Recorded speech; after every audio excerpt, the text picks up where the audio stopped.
Hello everyone, welcome to the Thastu and welcome to our daily editorial and news analysis which is being presented by me. My name is Khushbu.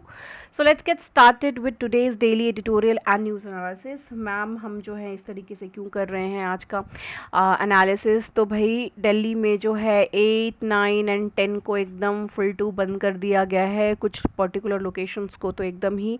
क्यों भाई? क्योंकि G20 summit चल रही है, इस वजह से for security reasons and all. खैर, so this is the reason why we are taking classes like this.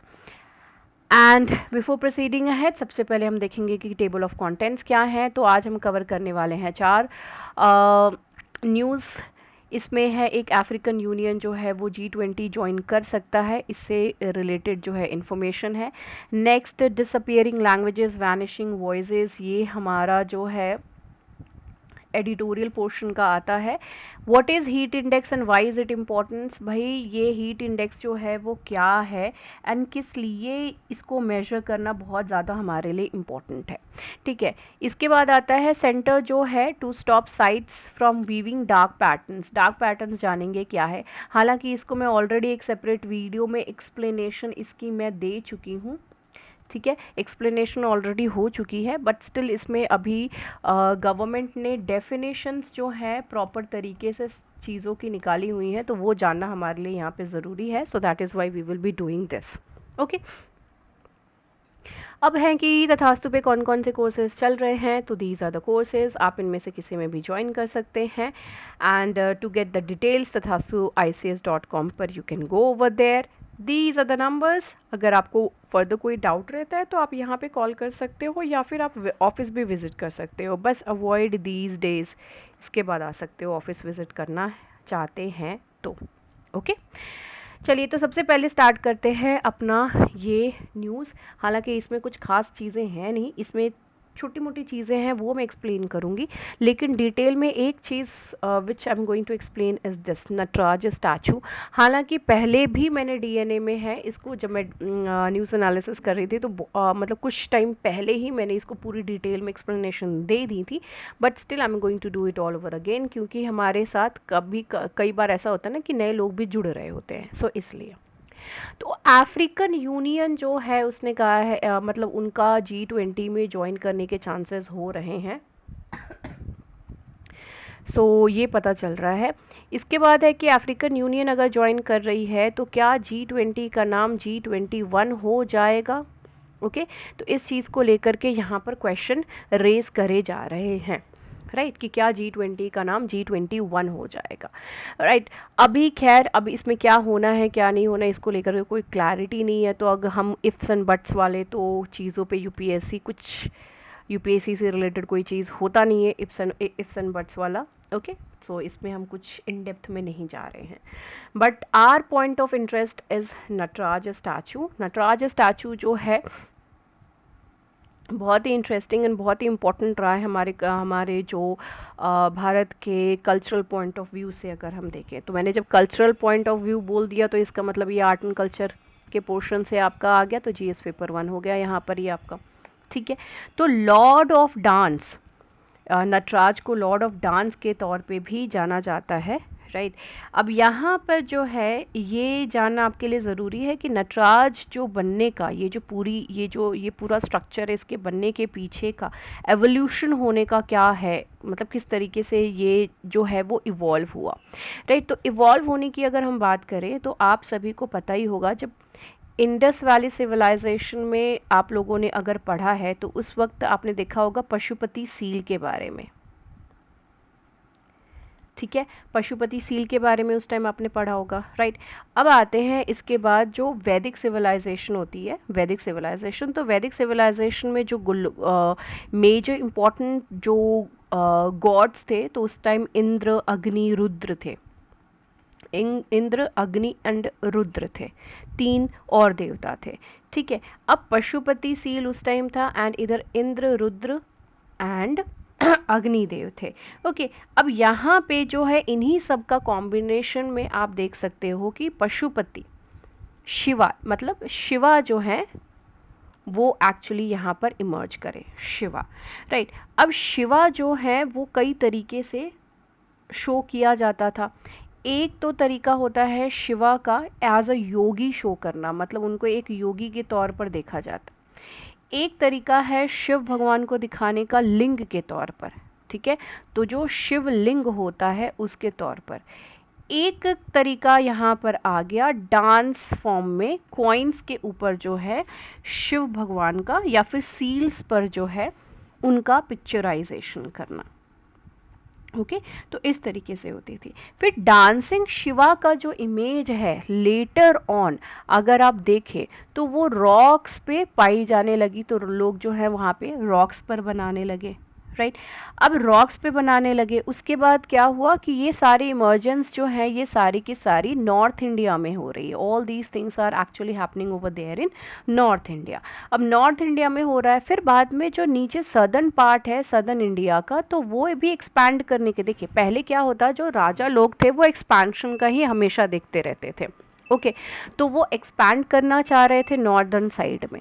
फिर ऊपर से जो है यहाँ पर नॉर्दर्न वाले जो हैं ऑब्वियसली बात है वो सदर्न साइड में एक्सपैंड करने का सोच रहे हैं।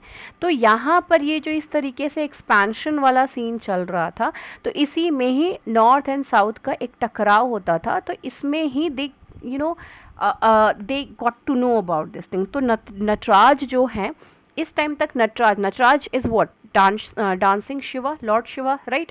तो अब ये जो है इनका सदर्न मूवमेंट हुआ, साउथ में जो है फिर वहाँ पे इनका इन्फ्लुएंस, ये जो स्ट्रक्चर है इसका इन्फ्लुएंस वहाँ पर देखने के लिए मिला because of the cultural exchange and all, right.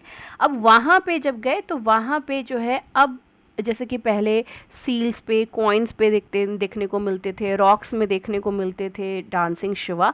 फिर लेटर ऑन ये देखने को मिला कि भाई अब इनके ब्रॉन्ज स्ट्रक्चर्स जो हैं, ब्रॉन्ज की जो मूर्तियां हैं वो बनने लगी थी नटराज में।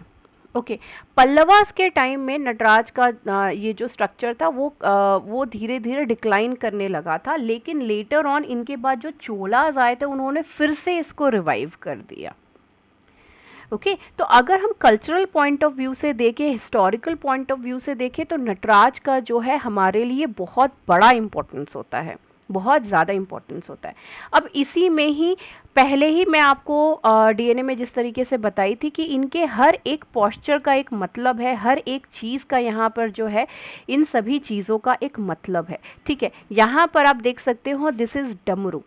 ओके तो डमरू जो है वो एक्चुअली ये दर्शाता है कि ये वर्ल्ड का क्रिएशन हो रहा है, यानी सृष्टि का क्रिएशन हो रहा है, दैट इज़ व्हाट डमरू शोज। दूसरे हाथ में फायर है, तो ये जो फायर है ये क्या शो करता है, it actually shows the destruction.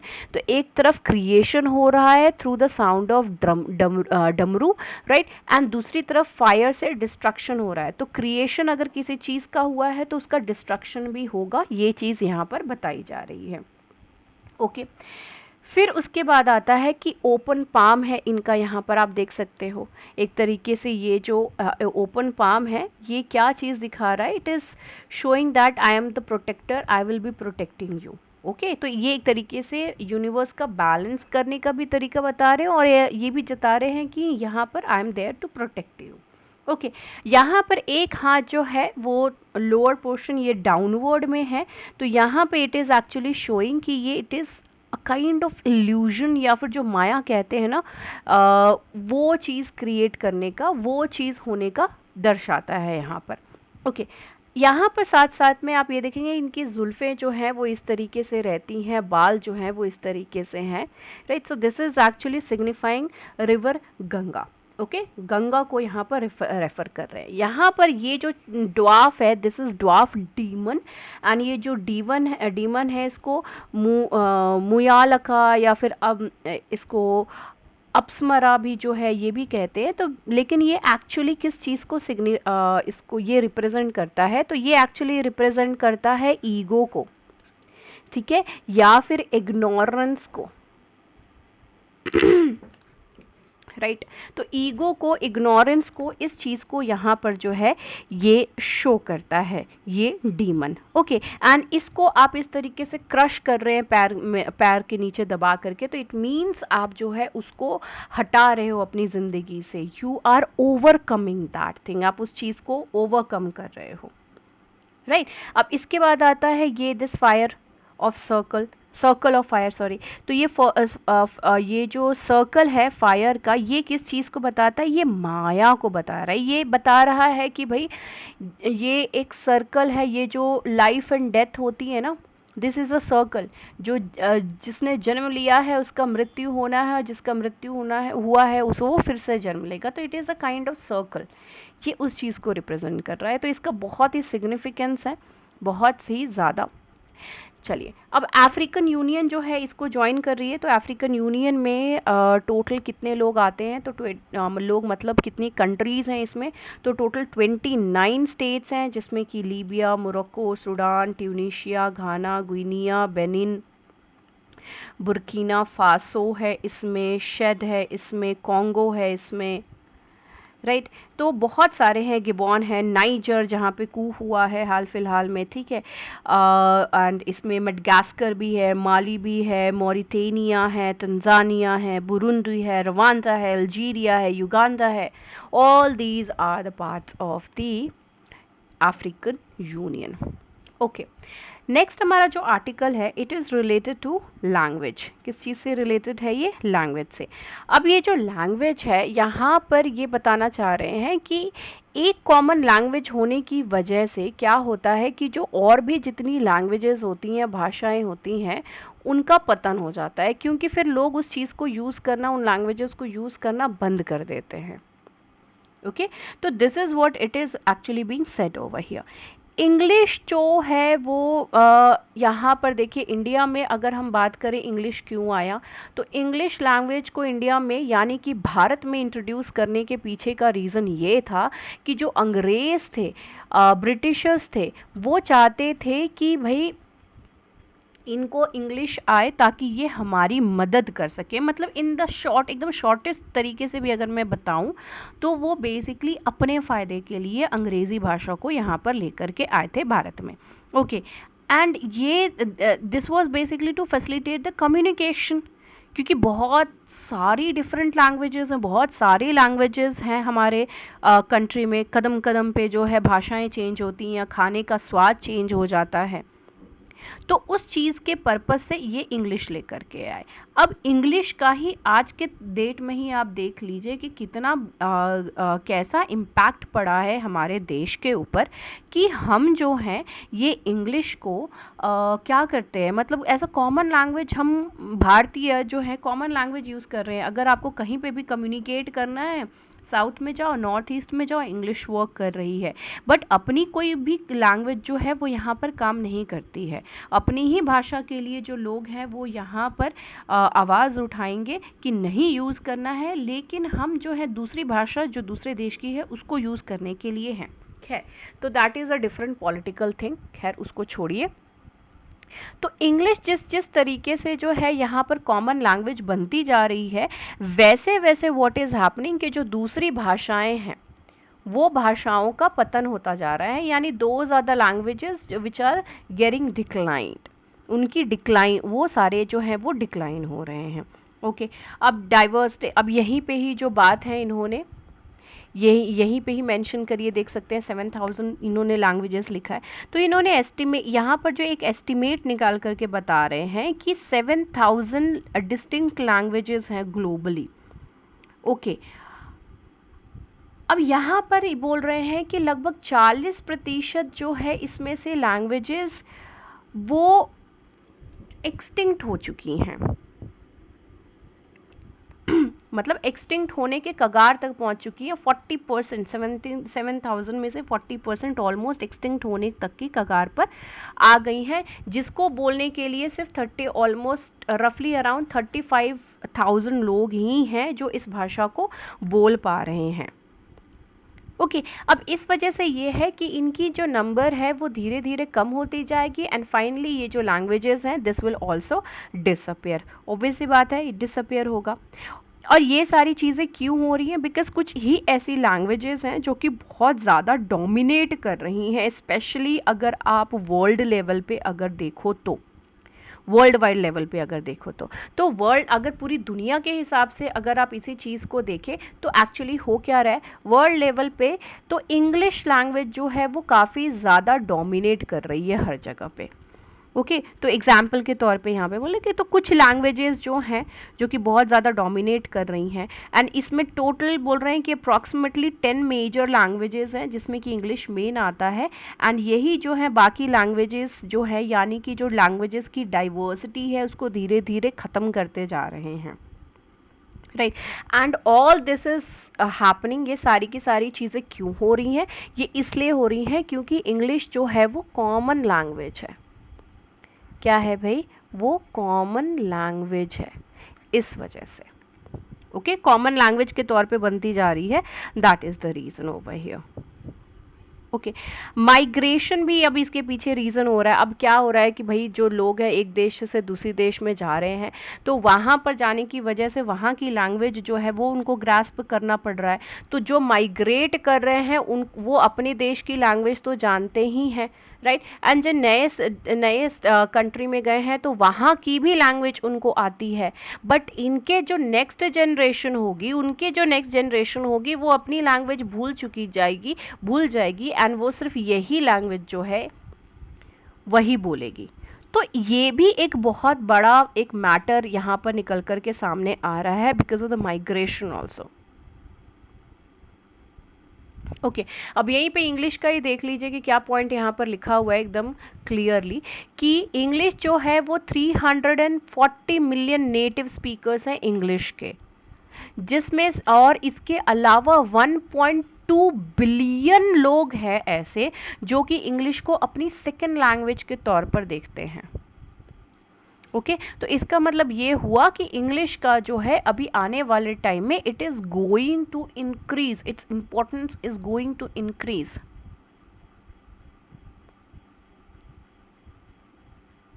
Okay अब यहीं पे ही देखो कि अब हिंदी की अगर हम बात करें तो 586 मिलियन लोग हैं जो कि इसको सेकेंड लैंग्वेज के तौर पर दुनिया में देखते हैं। 586 second language, it is talking about the second language over here.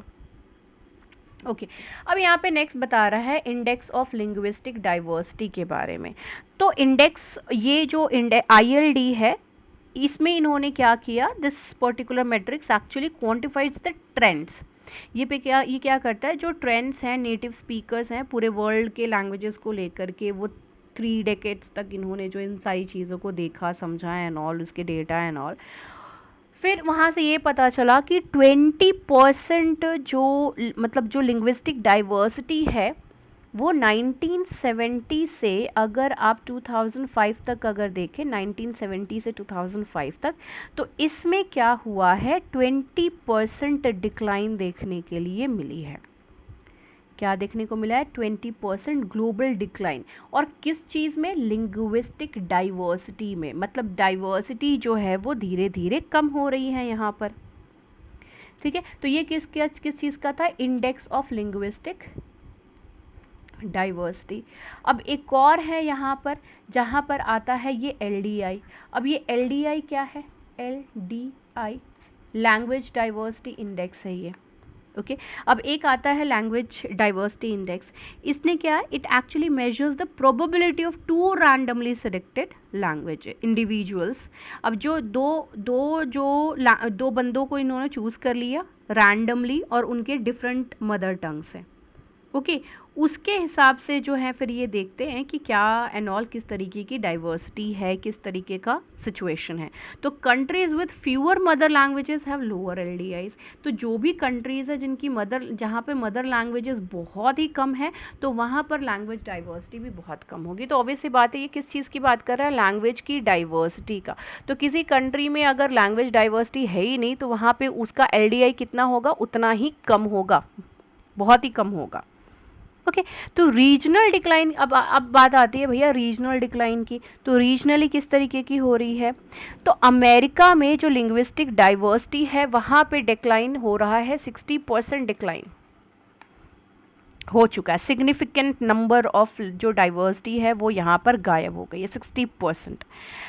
Pacific region में अगर हम देखें तो वहाँ पर बता रहे हैं, ये ऑस्ट्रेलिया के बारे में बोल रहे हैं। ऑस्ट्रेलिया में 30% जो डाइवर्सिटी है वो डिक्लाइन कर चुकी है, ऑलमोस्ट ख़त्म हो चुकी है। अफ्रीका में 20%। तो सबसे ज़्यादा सिग्निफिकेंट नंबर ऑफ जो डाइवर्सिटी गायब हुई है वो गायब हुई है कहाँ से, तो अमेरिका से गायब हुई है। फिर आती है ऑस्ट्रेलिया, फिर आता है अफ्रीका।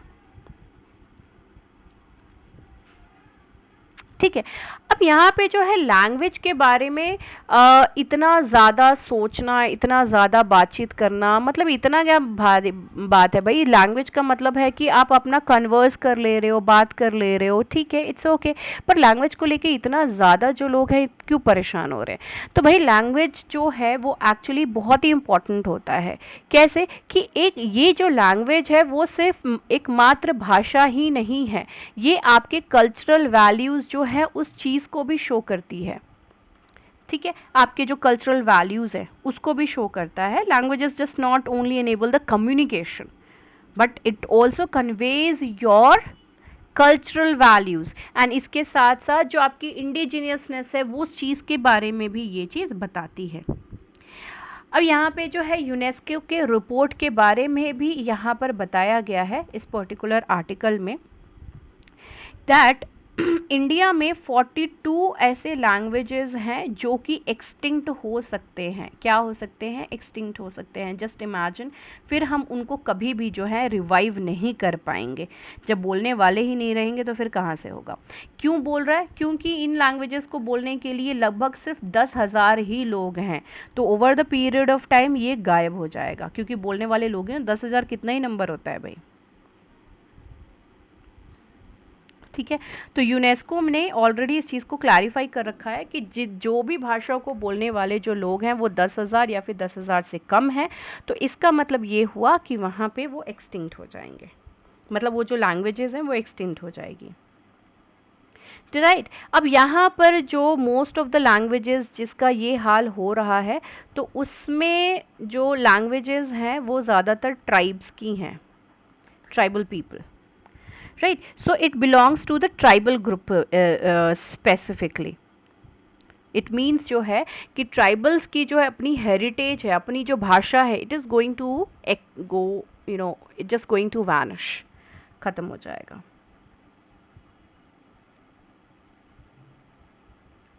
ओके अब यहाँ पर क्या किया जा सकता है भाई? वे फॉरवर्ड क्या हो सकता है? तो वे फॉरवर्ड में आप यही काम कर सकते हो, वे फॉरवर्ड। तो वे फॉरवर्ड में what you can do? Way forward में you can definitely, you know, global responsibility जो कहते हैं वो काम करो, ग्लोबली रिस्पॉन्सिबल तरीके से। मतलब जो भी लैंग्वेजेस लग रहा है कि ये विलुप्त हो सकते हैं, these might go extinct, so उसको फिर से रिवाइव करने के लिए proper steps can be taken, the you know the classes और the encouragement can be done so that the people would start actually speaking. उसको इनक्रेज करने की ज़रूरत है। Okay, linguistic society of America यहाँ पर जो है ये एक एग्जाम्पल सेट कर रहा है, LSA, linguistic society of America. तो इन्होंने क्या किया है कि जो भी इंडेंजर्ड लैंग्वेजेस हैं उनके ऊपर डॉक्यूमेंट्रीज टाइप बना दी हैं, इन्होंने वीडियोस बनाए हैं, ऑडियो रिकॉर्डिंग्स करी हैं, रिटन रिकॉर्ड्स किए हैं विथ ट्रांसलेशंस। ओके, तो ये सारी चीज़ें अगर करेंगे तो कुछ लोग definitely they would be interested to learn these, उनको इंटरेस्ट आएगा इस तरीके की चीज़ों को सीखने के लिए। Right, and they can do this. Okay, तो इसी तरीके की चीज़ें जो हैं दूसरे लोग भी कर सकते हैं। कलेक्टिव एफर्ट की ज़रूरत है, यही यहाँ पे लोगों को इकट्ठे होने पड़ेंगे भाई, हमको जो है अपना लैंग्वेज खोने नहीं देना चाहिए।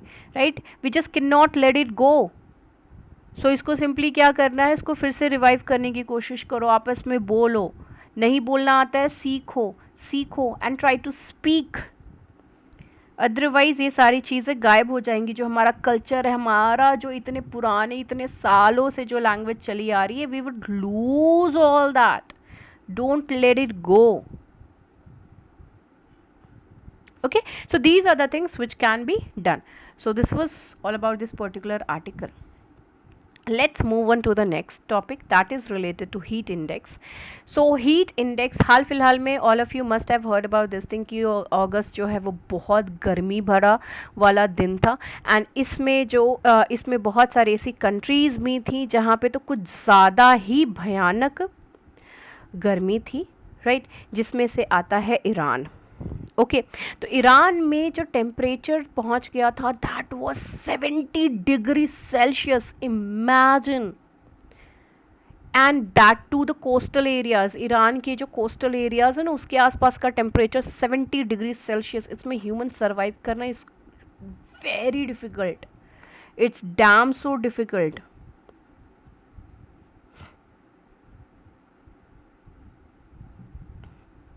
तो अभी आप यही समझ लीजिए कि कितना खतरनाक सिचुएशन अभी हो चुका है। सो August was really very hot, जुलाई को तो हॉटेस्ट बोल ही दिया गया था, राइट, लेकिन उसके बाद जो है ईरान में ये जो सिचुएशन अगस्त में देखने के लिए मिला है, तो that also become really very hottest month of the year और of the century you can say. जुलाई में US based weather observer Colin McCarthy, उन्होंने कहा था कि जो पर्शियन गल्फ एयरपोर्ट है वहाँ पे 66.7 डिग्री सेल्सियस हीट इंडेक्स जो है वो पहुँच गई थी, 66.7 डिग्री सेल्सियस, इतनी ज़्यादा यहाँ पर टेम्परेचर हो गई थी। Okay, so the heat is actually rising like anything. Okay, अब ये हीट इंडेक्स एक्चुअली होता क्या है, you need to understand this definition. बहुत ही अच्छे तरीके से यहाँ पर टेक्स्ट एंड कंटेक्स्ट में इस चीज़ को एक्सप्लेन करके दिया हुआ है। तो heat index is a measure of how, मतलब जो भी टेम्परेचर है वो ह्यूमंस को किस तरीके से फील हो रहा है, कितना ज़्यादा फील हो रहा है, राइट। अब ये जो हीट है, ठीक है, this is also being measured, but उसके साथ साथ एक और बहुत ही इंपॉर्टेंट फैक्टर यहाँ पर आ जाता है, that is the humidity over here. Humidity भी बहुत मैटर करती है यहाँ पे, right, and along with the air temperature, air की टेम्परेचर के साथ साथ, क्योंकि ये सारी चीज़ें जो हैं वो एक साथ वर्क कर रही होती हैं। अब ये कैसे है इसको हम जानेंगे यहाँ पर इस पर्टिकुलर एरिया में, राइट। तो हीट इंडेक्स जो है कैलकुलेट होता कैसे है, तो इसको रॉबर्ट स्टेडमैन जो हैं उन्होंने एक्चुअली कुछ कॉम्प्लेक्स फॉर्मूले जो हैं वो रिलीज़ किए थे, उन्होंने कुछ पेपर्स, दो पेपर्स रिलीज़ किए, the assessment of sultriness part 1, a temperature humidity index based on human physiology and clothing science, and जो दूसरा पार्ट इन्होंने रिलीज़ किया था, part 2 of the paper is effects of wind extra radiation and barometric pressure on apparent temperature। तो ये कुछ चीज़, ये जो दो पेपर इन्होंने पब्लिश किए थे उसी में ही इन्होंने कुछ जो है कॉम्प्लेक्स तरीके बताए थे, that how you can actually calculate. इन्होंने जो ह्यूमन है वो अडल्ट ह्यूमन, वो कोई भी सेक्स के हो, मेल हो फीमेल हो, लड़का लड़की कुछ भी, तो उसमें उन्होंने जो एवरेज उन्होंने हाइट रखी थी वो 1.7 मीटर्स और वेट रखा था 67 केजी, और उसके हिसाब से इन्होंने जो है अपनी कैलकुलेशन करी है उसी हिसाब से, ठीक है। यहाँ पर एक और टर्म आपको जानना ज़रूरी है, that is the due point. Due point वो टेम्परेचर, मतलब वो लेवल, वो टेम्परेचर जिस टाइम जो गैस है, जो हवा में ये जो गैस है, राइट, मतलब ये जो आपके आसपास है, तो वो लिक्विड स्टेट में चेंज हो जाए, तो that is the due point. वो पॉइंट पे आते ही जो गैस है वो लिक्विड में चेंज हो जाएगी। ये ड्यू पॉइंट जो है वो भी हीट इंडेक्स को कैलकुलेट करने में बहुत मैटर करती है यहाँ पर। ओके, अब ये चीज़ क्यों इम्पॉर्टेंट है, क्योंकि देखो एटमॉस्फेरिक मॉइस्चर की अगर आप बात करो, एटमॉस्फेरिक मॉइस्चर जो है, तो एक टाइम ऐसा आता है जब हवा जो है, एयर जो है, वो वाटर वेपर को होल्ड करके नहीं रख सकती है, एंड फाइनली वो अर्थ पे एज अ ड्रॉपलेट गिरा देती है। ड्यू आप देखते होंगे ना सुबह, माउंटेन ड्यू की बात नहीं हो रही, जो पौधों पे ड्यू घास पे रहते हैं, दोज थिंग्स, जो वाटर ड्रॉपलेट्स होता है, I am talking about that.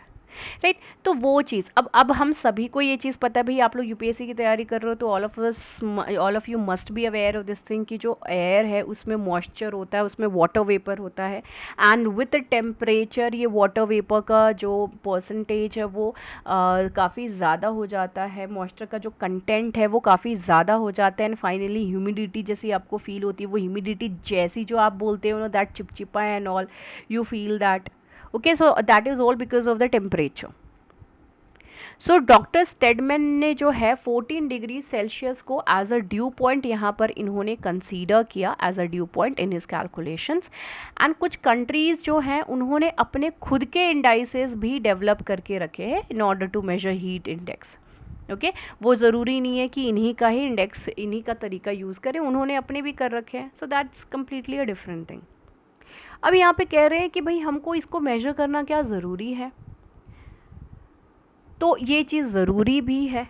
क्यों ज़रूरी है, अभी थोड़ी देर पहले ही मैंने आपको बताया कि हीट इंडेक्स को मेजर करना क्यों ज़रूरी है, because there are time when you can not go out, you can not go out and work, because इतनी ज़्यादा हीट है, इतना ज़्यादा गर्मी है कि आपका इतना ज़्यादा टेम्परेचर है कि जो ह्यूमन बॉडी है वो एक्सेस जो हीट है वो काफ़ी ज़्यादा लूज़ करेगा, यू नो, पर्सपिरेशन होगा, कूल करना है and all, through this it will lose a lot of water,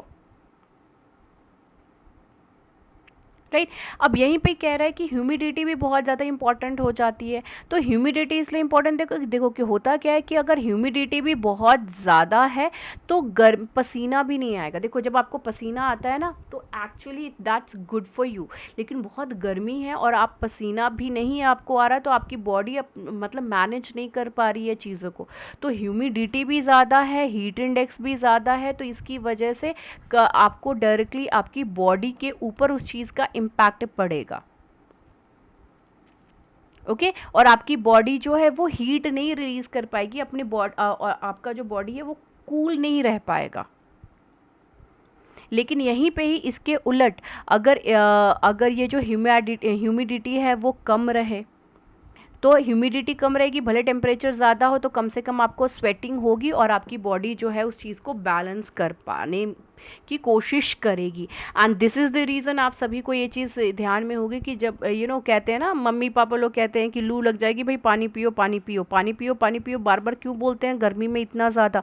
because अगर पानी आप नहीं पियोगे तो आपको जो इतनी स्वेटिंग होगी तो वो कैसे मैनेज करेगी आपकी बॉडी?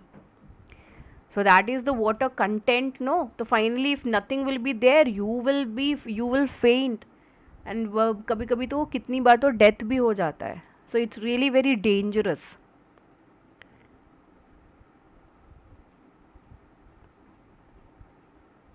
ओके, एंड अगर सपोज़ कि अगर आपकी बॉडी जो है वो हीट जो एक्सेस हीट है उस चीज़ को बैलेंस नहीं कर पा रही है, तो इसकी वजह से क्या होगा?